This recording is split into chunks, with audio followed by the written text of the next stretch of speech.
c'est possible d'immigrer au Luxembourg sans diplôme? C'est la question qu'un abonné m'a récemment posée et aujourd'hui, on va essayer d'y répondre dans cette vidéo.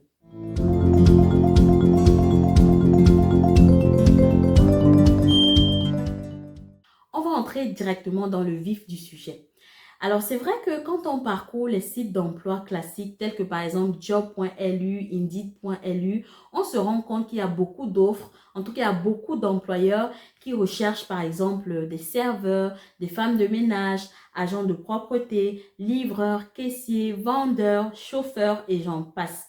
Qu'en est-il réellement? Alors, la première chose que tu dois savoir, c'est que ces métiers-là ne figurent pas dans la liste des métiers très en pénurie au Luxembourg. Je m'explique.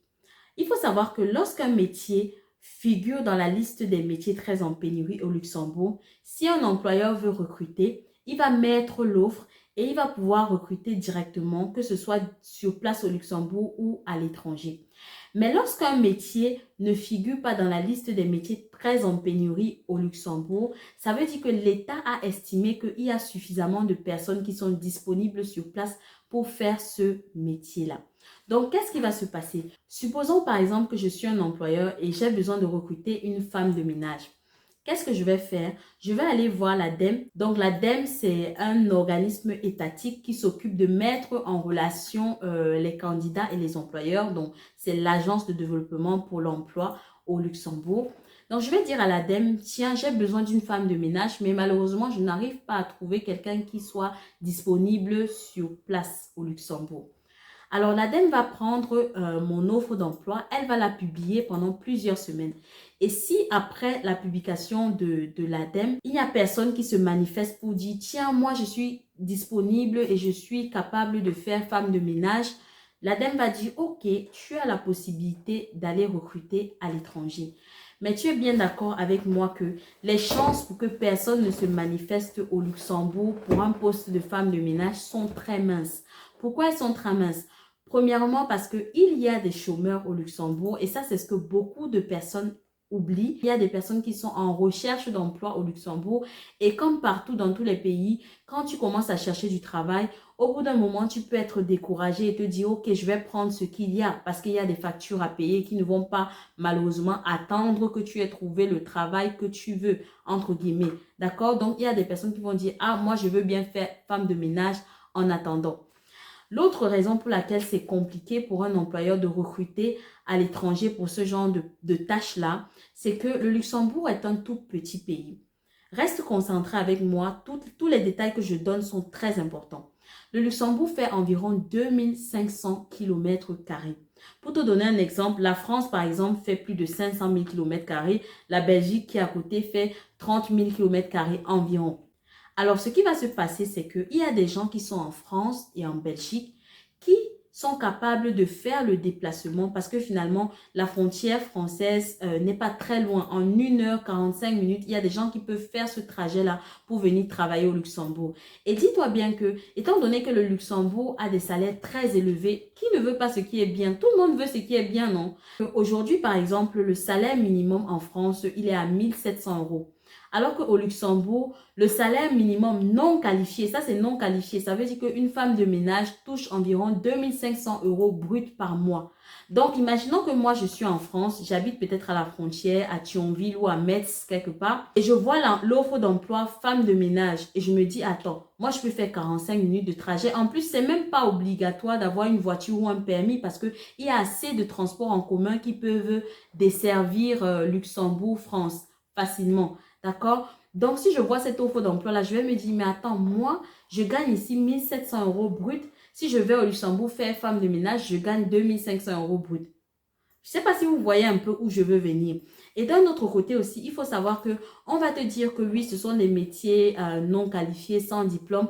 Mais au Luxembourg, quand tu vas dans un restaurant, souvent les serveurs te parlent facilement 3-4 langues. Donc, imagine que l'employeur a devant lui deux personnes. Il y a une personne qui est à l'étranger et qui ne parle que français. Il y a une personne qui est au Luxembourg ou qui est en France et qui parle français, anglais, luxembourgeois, allemand. Le choix, il est vite fait en réalité. Donc, je ne suis pas en train de dire que c'est impossible que tu sois recruté au Luxembourg pour un poste de femme de ménage, par exemple, pour un poste qui n'exige pas de diplôme. Mais je suis juste en train de dire que c'est difficile parce que la concurrence, elle est rude. Mais aussi parce que le Luxembourg, lorsque le Luxembourg a voté la loi pour ouvrir le recrutement des travailleurs étrangers, c'est parce qu'il avait un objectif. Et l'État a été très explicite sur cet objectif-là.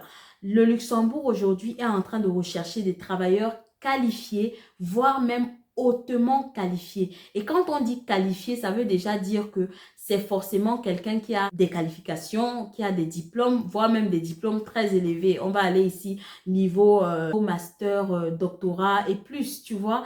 Et l'autre chose que je tiens à préciser, c'est que il y a beaucoup de gens qui me disent, non mais Alcini, je vais arriver sur place et ensuite je vais trouver du travail et je prendrai ce que j'ai sous la main. Le problème, c'est que tu ne peux pas arriver sur place et trouver du travail. Pourquoi? Parce qu'on fait souvent l'amalgame entre le Luxembourg et le Canada. Au Canada, par exemple, il existe des programmes tels que la résidence permanente pour lesquels on n'a pas forcément besoin d'avoir un travail avant d'arriver au Canada. C'est-à-dire que vous allez monter votre dossier et vous allez juste mettre une preuve de fonds pour justifier que vous êtes à mesure de vous prendre en charge financièrement pendant votre séjour au Canada. Sauf qu'au Luxembourg, ça n'existe pas, les amis. Si vous voulez venir au Luxembourg, il vous faut une raison, un justificatif. C'est-à-dire que vous allez vous présenter à l'ambassade du Luxembourg et vous allez demander, par exemple, le visa travail qui suppose que vous avez un contrat de travail ou une promesse d'embauche. Le visa étudiant qui suppose que vous avez obtenu une inscription à l'université ou dans une école. Le visa regroupement familial qui suppose que vous avez un membre de votre famille au Luxembourg qui travaille et qui a les ressources nécessaires pour vous accueillir. Le visa visiteur qui est pour visiter, comme son nom l'indique. Le problème, c'est que on ne peut pas vous laisser travailler avec un visa visiteur parce que même si vous arrivez à décrocher une offre d'emploi, on sera toujours obligé de vous demander de rentrer dans votre pays pour faire une demande de travail. Et à mon avis, ça ne sert pas à grand-chose de procéder comme ça. Ensuite, on a également le visa investisseur, donc pour des personnes qui ont des projets, qui souhaitent venir investir au Luxembourg. Et là encore, il va falloir montrer que son projet, c'est quelque chose de très sérieux, de viable. Il va falloir justifier aussi des ressources, par exemple. Donc, c'est tout un ensemble de choses comme ça qu'il va falloir présenter. Bref, il va falloir défendre votre projet. Donc, voilà les types de visas qui sont possibles de demander au Luxembourg. Vous ne pouvez pas juste vous lever et dire que vous voulez entrer au Luxembourg, mais on va vous demander, mais entrer pour faire quoi? Il faut un justificatif, d'accord? Donc, c'est compliqué si vous n'avez pas de diplôme de pouvoir vous faire recruter par un employeur au Luxembourg. Mais attention, je ne suis pas en train de dire que c'est impossible. Je suis juste en train de dire que ça sera difficile parce que ce sont des métiers qui ne figurent pas dans la liste des métiers très en pénurie. Mais moi, je pars du principe que dans la vie, chacun a sa destinée, chacun a sa chance. Mon rôle, c'est de vous présenter les informations qui se trouvent sur le marché du travail, mais après, c'est à vous de prendre votre décision. Sauf que comme vous avez les informations, vous serez préparé en fait à ce qui peut vous attendre sur le terrain. Donc voilà ce que je voulais partager avec vous dans cette vidéo. Si vous avez d'autres questions, n'hésitez pas à me les mettre en commentaire. Je me ferai un plaisir d'y répondre. Si c'est la première fois que tu découvres cette chaîne, bienvenue. Mon nom c'est Alcini Difo et ici on parle des défis de l'immigration. N'hésite pas à t'abonner, à liker et à partager. Et moi je te dis à très bientôt avec une nouvelle vidéo.